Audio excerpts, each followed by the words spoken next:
Capítulo 12. Todo puede suceder. Y Jesús le dijo, si puedes creer, al que cree, todo le es posible. Marcos 9:23.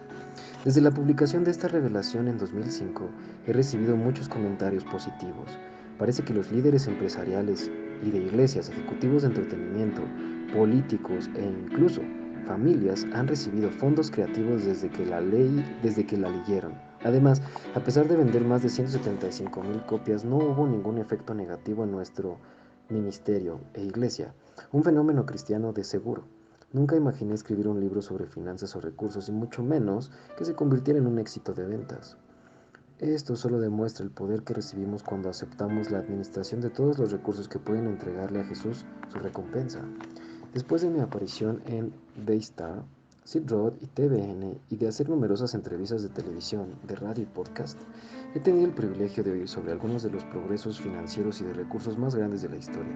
La gran transferencia de riqueza en la que creíamos ya está ocurriendo, incluso si todavía no es claramente obvia o simple vista. La transformación cuesta recursos reales, dinero, tiempo y conexión. Para poder entender la forma de construir de Dios, podemos mirar a la construcción del templo de Salomón. Los recursos más grandiosos conocidos para aquella generación se juntaron para construir la morada más hermosa en la que cualquier Dios hubiera vivido jamás. No conozco ningún otro edificio histórico creado con los mejores recursos conocidos por el hombre, sin mencionar los mejores artesanos y equipamiento. Algunos historiadores creen que la edad del hierro empezó en Israel en ese momento también, lo que significa que sus herramientas eran de la calidad más alta disponible. Todo se hizo para un edificio que no duró.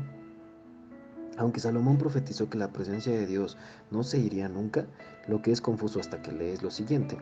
¿Acaso no saben que su cuerpo es templo del Espíritu Santo, quien está en ustedes y al que han recibido de parte de Dios? Ustedes no son sus propios dueños. Primera de Corintios 6:19. Desde esta perspectiva podemos entender la forma en que edifica Dios. Jesús se refirió a sí mismo como el templo de Dios, Juan 2:21, pero nadie entendió lo que dijo hasta después de su resurrección. Sí, al igual que Pablo, nosotros también somos un templo. Combina que somos un templo y el deseo de Dios de utilizar las mayores riquezas y recursos disponibles para construir su templo a través de Salomón y tendrás una imagen profética de A. Lo que Jesús haría por el Padre para restaurar la conexión y B. Una imagen del final de los tiempos de lo que el Padre haría por nosotros para poder otorgarle a Jesús su gran recompensa, por morir en la cruz por nosotros. El Padre no escatimará en gastos para asegurarse que seamos maduros y hermosos para su Hijo. Si no escatimó en gastos para la construcción del templo físico en recursos físicos, ¿qué hará por sus hijos e hijas para su desarrollo espiritual? Los mayores recursos conocidos por el hombre serán derramados en una generación para provocar el avivamiento de todos los avivamientos. La belleza de cuando Dios construye su templo en nosotros. Cada recurso grandioso fue necesario para construir el templo: los cedros del Líbano, los mejores linos y paños de colores, las esculturas intrincadas talladas en madera de olivo, etc. ¿Puedes imaginar lo que se podría crear si reuniéramos a los mejores 70,000 artesanos para diseñar y construir juntos un edificio hoy en día? Nunca ha sucedido algo así, pero pensemos un poco más en los artesanos de Israel. ¿Puedes imaginar ser uno de los dueños filisteos de los cedros del Líbano que fueron talados en masa para este proyecto? ¿Puedes imaginar a los filisteos con los que David había estado en guerra, ahora en paz durante el reinado de Salomón, y enviando sus recursos y mano de obra para construir el templo de Dios? La capacidad de Salomón de hacer ricos económicamente a todos los que lo rodeaban debe haber impresionado a los filisteos, quienes le hicieron esta venta tan descomunal al rey israelita. Qué contraste con la generación anterior que vivió en guerra. De igual manera, mientras Dios nos construye sus templos vivientes, obviamente, todos somos bendecidos por el templo. Si Dios te construye y tú tienes su sistema de valores y Él te bendice, esto afectará a toda tu esfera de influencia y comenzará a influir en tu cultura. Cuando Bill Gates comenzó a tener éxito, decidió no mudarse a Silicon Valley, contrario a lo que hacía el resto de las empresas de tecnología, porque él quería ver si su propiedad bendecida y desarrollada porque él quería ver a su propiedad bendecida y desarrollada. Presionó hasta lograr un cambio de impuestos que beneficiara a su empresa si se quedaba allí, y actualmente emplea a 40,000 personas y devenga cientos de millones de dólares en impuestos. Deduce. Dios quiere hacer esto en todos lados. Él quiere convertirnos en grandes recursos que bendigan nuestras ciudades, estados, países y al mundo. Dios liberará su favor e influencia para reconstruir la cultura. Tuve una visión hace varios años atrás con Job, en la cual lo vi clamando para que esta generación comprendiera que son necesarios ciertos requisitos para andar con el favor extraordinario del cielo. Los describió en Job 29, donde relata lo grandiosa que era su vida familiar y cómo todos en la ciudad querían oírlo. Las personas ni siquiera hablaban hasta que él lo hiciera, y otros hombres ricos y nobles esperaban hasta que hablara y entonces lo elogiaban por su sabiduría. Los huérfanos sentían como si tuvieran un padre porque él los amaba como si fueran suyos, y las viudas sentían como si tuvieran un marido. Era justo económicamente, con todos sus empleados, quienes amaban trabajar para él. Ayudó a los lisiados y a los discapacitados. Disfrutó tanto mucho de la amistad íntima de Dios y de sus beneficios, que se sintió triste sin ella. De hecho, cuando el libro de Job estuvo terminado, fue incomprendido. El Señor regañó a Job, pero él lo ama y le devolvió todo multiplicado, lo que haría felices a la mayoría de nosotros, pero no a Job. No estuvo satisfecho hasta que Dios multiplicó también su intimidad con él. Siempre hay principios que impulsan la obtención del favor. Incluso Job describió el tipo de vida que atrajo las gracias de Dios. En Job 31 nos dice que para obtener su favor estaba extremadamente conectado a Dios.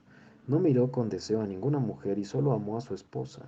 Vivió una vida honesta, vivió una vida de justicia, fue un buen padre, fue justo con sus empleados, amó a los huérfanos y a las viudas, y fue amable con los extranjeros y los extraños. No depositó su fe en oro ni en riquezas, sino en Dios. Ni siquiera adoró las cosas que hicieron que su vida fuera buena. Nunca se regodeó en las desgracias de los demás, no se escondió con vergüenza, sino que vivió con vulnerabilidad. Este es un ejemplo de un hombre cuyos valores capturaron la atención del cielo. Somos llamados a vivir una vida que haga que la luz brillante de Dios resplandezca sobre nosotros. Al hacerlo, Dios liberará el favor del cielo, la clase de favor que puede resolver problemas críticos en el mundo. Las plegarias del mundo no son siempre las plegarias de la iglesia.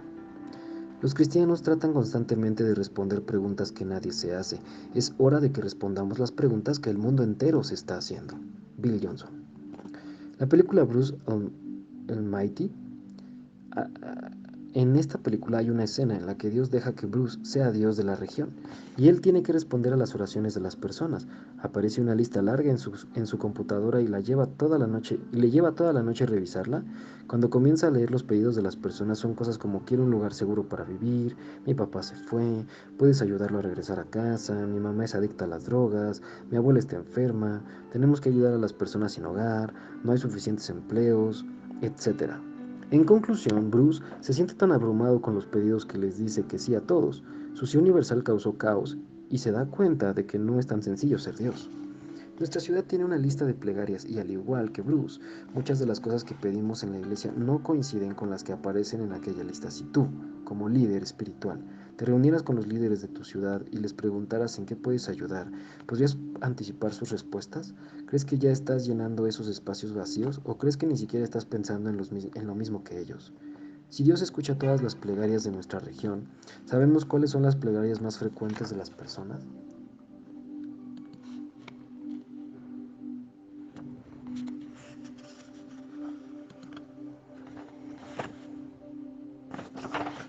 ¿Estamos tratando de responder esas preguntas o somos egocéntricos y nos enfocamos en nosotros o en nuestra empresa nada más? Dios quiere derramar gracia y ayuda para el mundo a través de su pueblo. Cuando comencemos a enfocarnos en las preguntas que se hace la sociedad, habrá un gran cambio si oramos con la autoridad que el amor nos confiere.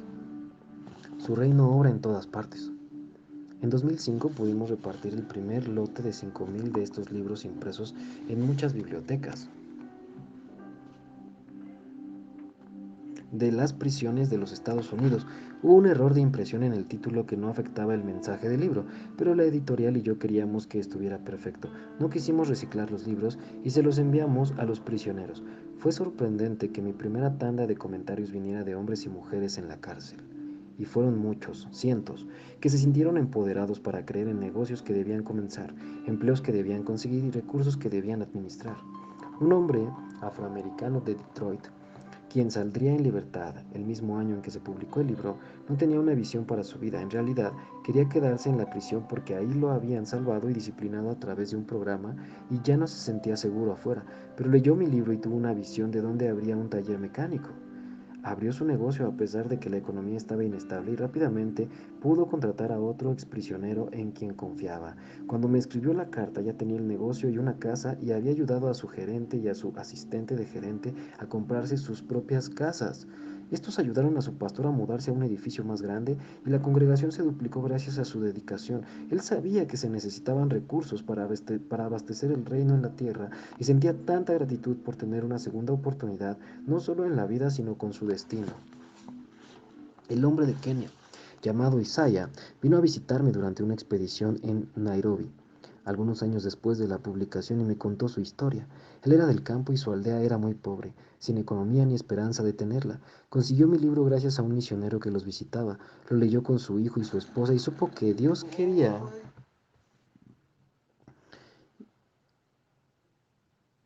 darles los recursos para que pudieran administrar todo aquello que Jesús necesitaba para conseguir su recompensa. Oraron y él tuvo una visión con tarjetas SIM.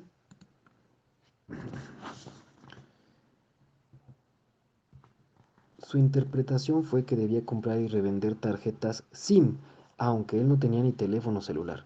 Vendieron su única posesión valiosa, el ganado, y compraron un pequeño suministro de tarjetas SIM, que él vendía en las calles de una aldea cercana más grande.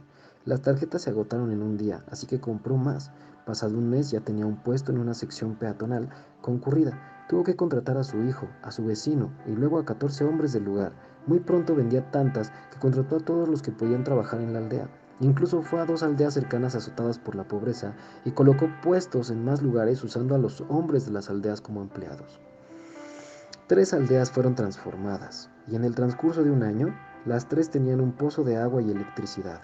Todos pudieron reparar los daños de sus campos y comenzaron a cultivar de nuevo. No hubo más hambre ni más alcoholismo. Me mostró su teléfono que tenía una tarjeta SIM de su propia marca. No tenía suficiente dinero para comer y ahora soy el hombre más rico de mi región. Gracias por darme la revelación. Ha transformado a toda mi región. Su historia me conmovió el alma. En otra ocasión estaba en Vancouver, Canadá, y conocí a un muchacho. Vi un ángel de las finanzas de pie junto a él mientras ejercía mi ministerio, pero no sabía cómo explicar lo que vi. Le predije algo y él no me creyó. Tendrás un mentor multimillonario que te guiará para que tú seas uno y luego serás buscado por multimillonarios que te darán sus corazones y sus conocimientos. Le dije parafraseando el mensaje. Unos meses después él estaba en la iglesia y conoció a un hombre asiático que importaba y exportaba, que era aquel multimillonario, pero el muchacho no tenía idea. Salieron a comer y mientras mi amigo le relataba su historia de vida y sus deseos, el hombre le dijo: en ti me veo a mí mismo, tengo que enseñarte cómo tener una empresa de $1,000,000,000 como la mía. Mi amigo quedó impactado porque no tenía idea que estaba comiendo con uno de los hombres más ricos de Canadá, y mucho menos que lo invitaría a ser su discípulo. El mensaje original fue de Dios. Él le dará los recursos porque ayudará a cambiar el mundo y a financiar el avivamiento. Todo es posible para aquellos que creen. Dios desea darte revelaciones concretas sobre tu vida y la administración. Él te ha creado para que prosperes en Él y en esta tierra, para que seas un gran recurso mediante tu vida de formas tangibles. Si oras y le preguntas a Dios el propósito de tu vida, Él te dará la estrategia para que llegues allí. Somos las únicas personas que no tratamos de ganar dinero para ganar dinero. Lo que intentamos es acumular para realizar el deseo de Dios en la tierra. Y Él no escatimará en gastos para obrar a través de ti y establecer su morada en su pueblo sobre la tierra.